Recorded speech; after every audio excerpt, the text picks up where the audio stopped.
Welcome back to the show. Senator Markwayne Mullin from Senate Environment and Public Works. Senator, it's great to see you again. Senator, you've been writing op-eds. You want to push legislation to keep politics out of energy. Right. But the fear is the White House in states like California, they're going to destroy the supply chain. They're now pushing for farmers and truckers to use only electric vehicles. What do you think?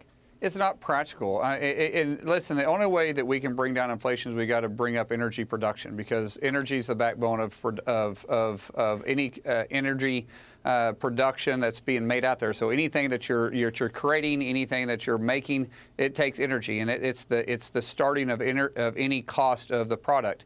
And when you start talking about truck drivers, that's part of the factor. They have to drive and deliver that product from point A to point B. Most of them are barely getting by. You cannot force them to buy a new tractor, meaning a new truck. And then the delivery cost, because of how much that truck weighs, will actually go higher because they can't carry as much. And then they're going to cube out too, because it takes an extra 5 feet of batteries. And so their vehicles aren't going to be long enough to carry enough material. So you're going to have 2 to 1 trucks on the road because of weight and because of size. And then you take farmers and ranchers like myself.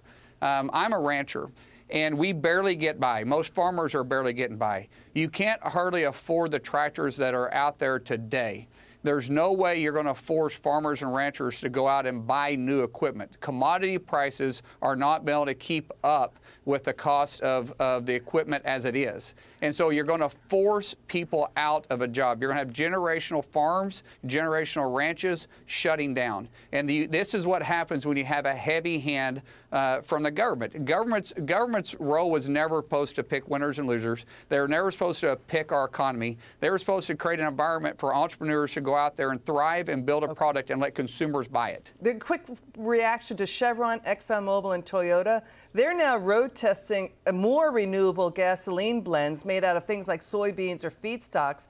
They say it could bring down emissions to maybe 75%. That would basically be competitive with electric vehicles where you don't need to buy them. Is the government going to, is the White House going to step in and help them here? They need government help on this. The government, they're not going to, do they need help there on this. Your final word. But listen, Liz, this administration, with the Secretary of Energy and the woke movement of the Biden administration, they're not interested in any fossil fuels whatsoever, even including renewables that are coming from soybean and corn.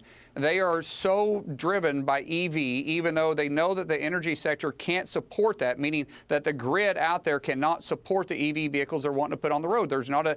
Our grid isn't big enough. We're already having rolling blackouts in California. And so they can't reverse course. They're too dug in on this, Liz, and they're blinded by their agenda. Yeah, wow. We're staying on the story. Senator Mullin, thanks for joining us. Liz, thank you. It's good to see you. Congressman